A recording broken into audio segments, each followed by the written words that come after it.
आज हम लोगों को क्या पढ़ना है? इंग्लैंड की क्रांति पढ़ना है। इंग्लैंड की क्रांति, इंग्लैंड की क्रांति। इंग्लैंड की क्रांति कब हुआ था पता है? 1688 में हुआ था, ठीक ना। देखिए, इंग्लैंड की क्रांति को गौरवमयी क्रांति के नाम से जाना जाता है, रक्तहीन क्रांति, ठीक। इसे कह सकते हैं आप गौरवमयी क्रांति, ठीक ना, गौरवमयी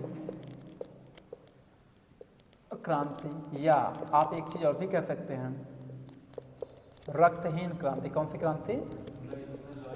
हाँ, मतलब कहने का मतलब है कि रक्त नहीं बहा, तो इसे आप गौरवमयी क्रांति कह सकते हैं। रक्तहीन, गौरवमयी ये गौरव की बात थी कि उसमें रक्त नहीं बहा, इसलिए इसको रक्तहीन क्रांति या गौरवमयी क्रांति कहा जाता है। या इसको सबसे पहले राजनीतिक घटना कहा जाता है, सबसे पहले राजनीतिक क्रांति ये हुआ था आपका, ठीक। तो ये हुआ कैसे था? इंग्लैंड के उस समय एक राजा थे जिसका नाम था जेम्स प्रथम। जेम्स प्रथम ये एक राजा थे इंग्लैंड के। जेम्स प्रथम नाम के एक राजा थे उस समय, ठीक ना, इंग्लैंड के।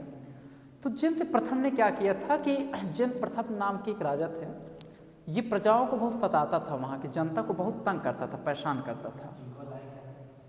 इनको लाए नहीं है, आज लाते हैं, जैसे शाम को उधर अगर गए तो लाएंगे। तो जेम्स प्रथम नाम का एक राजा था जो कि जनता को क्या करता था, इंग्लैंड की जो जनता थी उसको क्या करता, बहुत तंग करता था, परेशान करता था। तो क्या हुआ, जेम्स प्रथम का, अब देखो जनता इसका विरोध करने लगी, किसका? जेम्स प्रथम का। फिर जेम्स प्रथम का एक बेटा था जिसका नाम था चार्ल्स फर्स्ट। जेम्स प्रथम का बेटा था, चार्ल्स फर्स्ट नाम था। तो क्या हुआ कि जेम्स फर्स्ट के बाद इसका बेटा क्या बना? राजा बना, ठीक, इंग्लैंड का। तो इसका बेटा जब राजा बना तो इसका बेटा भी उसी कैटेगरी था, अपने पिता के जैसा। जनता इसका भी विरोध करने लगी, यानी कि ये भी प्रजाओं को क्या करता, सता रहा था, जनता इसका भी विरोध करने लगी। जनता इसका बहुत प्रबल तरीके से विरोध करने लगी, इसके बेटे का। तो जितने उस समय बहुत धनी व्यक्ति थे, जो धनाढ़ व्यक्ति थे, जो धनाढ़ थे, जिनके पास पैसा जाता था, जो धनी व्यक्ति थे, सब इसके पक्ष में हो गए। किसके? चार्ल्स फर्स्ट के पक्ष में हो गए।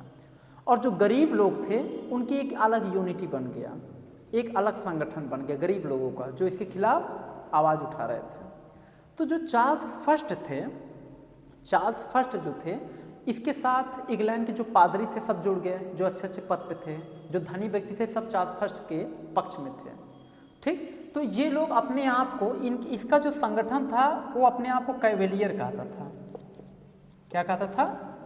कैवेलियर कहते थे। इसके संगठन के जो लोग थे, जो धनाढ़ व्यक्ति, सब बड़े बड़े ऊंचे पद के लोग जो इससे जुड़े थे, इसकी तरफ थे, उन लोगों को कैवेलियर कहते थे, ठीक। अच्छा, गरीबों का जो मसीहा था, जो गरीबों का नेतृत्व जो कर रहा था, वो था, उसका नाम था क्रामवेल। क्या नाम था?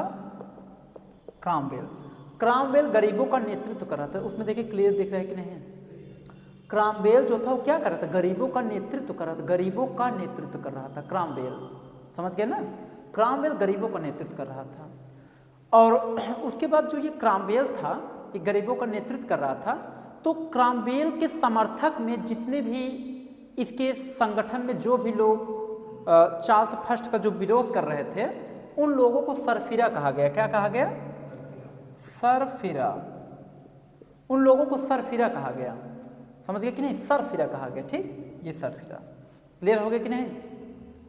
अब हुआ क्या यहाँ पे, यहीं पे कहानी में एक ट्विस्ट आया कि बता दे कि जनता का आवाज जब अधिक यानी कि तेज होने लगा, इसका विरोध, कैवेलियर का जब विरोध तेज होने लगा, तो आगे चल करके चार्ल्स फर्स्ट को पकड़ करके फांसी की सजा सुना दिया गया। चार्ल्स फर्स्ट को पकड़ कर कुल जनता ना चार्ल्स फर्स्ट को पकड़ के फांसी पर लटका दी है। किसको? इनको पकड़ के फांसी पर लटका दी, समझ गए। और लटकाने के बाद क्या हुआ, जब इसको फांसी हो गया तो पूरी तरीके से क्या हुआ, क्रामवेल, देखिए गरीबों का मसीहा कौन था? क्रामवेल था। यही इसी के निर्देश पे सारे जो कमजोर वर्ग के लोग थे, शोषित वर्ग के लोग थे, गरीब लोग थे, वो लोग आवाज उठा रहे थे ना। तो क्रामवेल अब क्या बना? इंग्लैंड का अगला क्या बना? राजा बना। इंग्लैंड का राजा कौन बना? क्रामवेल अब इंग्लैंड का राजा बना। तो जब क्रॉमवेल इंग्लैंड का राजा बना तो क्रॉमवेल ने क्या किया पता है? अब देखो क्रॉमवेल इंग्लैंड का जब राजा बना ना तो ये जो है क्या किया, राजा बनने के बाद इसने भी जनता छोड़ा नहीं। जब ही राजा बना तो ये भी जनता को परेशान करने लगा। एक अलग धर्म इसने अपनाने के लिए जनता को बात किया था, उसका नाम था प्यूरिटन धर्म। जनता को इसने प्यूरिटन धर्म अपनाने के लिए बाध्य कर दी। कहा कि प्यूरिटन धर्म सबको मानना पड़ेगा, समझ गए कि नहीं? अपनाने के लिए एकदम पूरी तरीके से बाध्य कर दिया।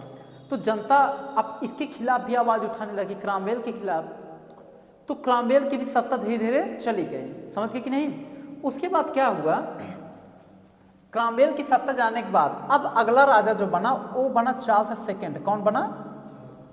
चार्ल्स सेकंड, ये राजा बना। अगला राजा चार्ल्स सेकंड बना। ठीक, चार्ल्स सेकंड जब राजा बना तो चार्ल्स सेकंड बहुत अच्छा शासन कर रहा था, बहुत अच्छा, मतलब गरीबों को परेशान नहीं कर रहा, शासन अच्छा कर रहा था। तो चार्ल्स सेकंड का एक बेटा था, इसका क्या था, इसी का एक बेटा था जिसका नाम था जेम्स सेकंड। देखिए सभी में डिफरेंट है, फर्स्ट है, सेकंड है। इसका बेटा कौन था? James second. अब ये जो जेम्स सेकंड था, ये जेम्स सेकंड जो था, ये जो है इन लोगों जैसा था, जनता को परेशान करने वाला, तंग करने वाला, समझ गए कि नहीं? आतताई एक प्रकार का, मतलब परेशान करता था, जनता पर टैक्स लगा के ज़्यादा एकदम तबाही मचा दिया था कि जनता को शोषण कीजिए, जनता का शोषण कीजिए, परेशान कीजिए, तंग कीजिए, कोई संतुष्टिपूर्वक जीवन न जी पाए। तो ये जनता को परेशान करने लगा। फिर जनता ने क्या किया पता है? देखिए इसकी एक बेटी थी, उसका नाम था मेरी। क्या नाम था? इसकी एक बेटी थी जिसका नाम था मेरी। ठीक, और इसकी जो बेटी थी मेरी,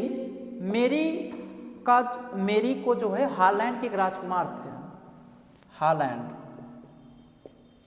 हॉलैंड के एक राजकुमार थे, उसका नाम था ऑरेंज ऑफ ऑरेंज। हॉलैंड यहाँ के राजकुमार थे जिसका नाम क्या था? Orange of orange. एक सिंपल नाम देते हैं, ज़्यादा ठीक रहेगा, क्योंकि बड़ा रहेगा तो समझ नहीं आएगा। ऑरेंज उसका नाम था, ऑरेंज। क्या नाम था? ऑरेंज, ये नाम था। ये क्या था? हॉलैंड के एक राजकुमार था। तो इसकी जो बेटी थी मेरी, इसको लव किससे हो गया? इसको जो है ऑरेंज से लव हो गया। ठीक, ये हॉलैंड का राजकुमार था और ये राजा की बेटी थी, इसको लव हो गया किससे? ऑरेंज से। अब ऑरेंज से जब लव हो गया तो फिर उसके बाद अच्छा, ये पूरी प्रेम कहानी जनता को भी पता चल गया था धीरे धीरे। तो फिर क्या हुआ कि इसकी जो बेटी थी बड़ी संस्कारी थी, और ये जो ऑरेंज था, ऑरेंज अपने प्यार को पाने के चक्कर में ये इंग्लैंड में लगभग 15,000 सैनिक लेकर आया था। 15,000 सैनिक लेकर आया था इंग्लैंड में। इसका बाप नहीं चाहता था शादी इससे इसकी हो, तो ये 15,000 सैनिक लेकर आया था। कहाँ? इंग्लैंड में। उसके बाद क्या हुआ कि जनता के समर्थन से इन दोनों की शादी हुई, और फिर उसके बाद इंग्लैंड का अगला राजा कौन बनता है? ऑरेंज। ये इंग्लैंड का अगला राजा बनता है, और जो ये मेरी ये राजा बनता है, ये जो है मतलब कि महारानी बनती है इंग्लैंड की। और बताते जनता अपने इस महारानी का बहुत ज़्यादा मान सम्मान करने लगे, इंग्लैंड की जो जनता थी। ठीक, उसके बाद क्या हुआ कि इन दोनों ने शक्ति का विभाजन कर दिया अलग अलग। ठीक, कि इंग्लैंड में शासन व्यवस्था कैसे चले उसके लिए शक्तियों का विभाजन किया गया। और जब शक्तियों का विभाजन इन लोगों ने कर दिया, फिर क्या हुआ कि इंग्लैंड में शासन व्यवस्था ठीक ढंग से चलने लगा। ठीक, सब संतुष्टिपूर्वक धीरे धीरे जीवन यापन करने लगे। किसी का मतलब कोई ऐसा नहीं था, कोई जनता को परेशान करता था, समझ गए कि नहीं, तंग करता था, ऐसा कोई भी सिलसिला फिर नहीं रहा। तो इसमें इतना सब राजाओं का चेंजेस हेर फेर हुआ, लेकिन इसमें कहीं भी मतलब तलवार चाकू से मार काट नहीं हुआ, समझ गए कि नहीं, कि ब्लड निकल जाए, कोई चाकू से मार दे, जान से हत्या कर दे, मतलब ये खूनी क्रांति कहीं नहीं हुआ, समझ गया ना। इसीलिए इसको कहा गया रक्तहीन क्रांति या गौरवमय क्रांति कहा गया, समझ गए। और ये दुनिया की सबसे पहले राजनीतिक क्रांति मानी जाती है, दुनिया की सबसे पहले राजनीतिक क्रांति, समझ गए। ये था इंग्लैंड की कौन सी क्रांति? गौरवमयी क्रांति या रक्तहीन क्रांति। इंग्लैंड की क्रांति 1688 से 1688 में हुआ था, समझ गए, 1688 में। कोई दिक्कत? तो ये आपको क्रमशः हमने सब बता दिया है। जेम्स फर्स्ट इसका बेटा ये है, फिर इसके समर्थक कैवेलियर थे, इसमें सब बड़े बड़े ऊंचे पद पे थे। फिर इसको बाद में फांसी पर चढ़ा दिया गया। गरीबों का मसीहा क्रॉमवेल था, इसी के निर्देश में सारे गरीब लोग इसके खिलाफ आवाज उठा रहे थे। ठीक, उसके बाद इसके जो समर्थक थे उन्हें सरफिरा कहते हैं। फिर उसके बाद फिर चार्ल्स सेकंड अगले स्टेप में राजा बनता है। इसके बाद जो राजा बना चार्ल्स सेकंड बना। चार्ल्स सेकंड का बेटा फिर जेम्स सेकंड राजा बना। जेम्स सेकंड जब राजा बना तो इसकी एक बेटी थी, इसको आर्यन से प्यार हो गया। आर्यन से जब प्यार हुआ तो इसने 15,000 सैनिक ला करके इससे शादी किया। जनतक समर्थन से दोनों का शादी हुआ। फिर ये इंग्लैंड का अगला जो है राजा बना। ये महारानी बनी इंग्लैंड की, समझ गए। जनता इसका बहुत मान सम्मान करती थी। उसके बाद फिर शासन व्यवस्था ठीक ढंग से चलने लगा, समझ गए कि नहीं। तो आज के लिए बच्चों इतने, इसके आगे वीडियो आपका नेक्स्ट डे चलेगा। धन्यवाद।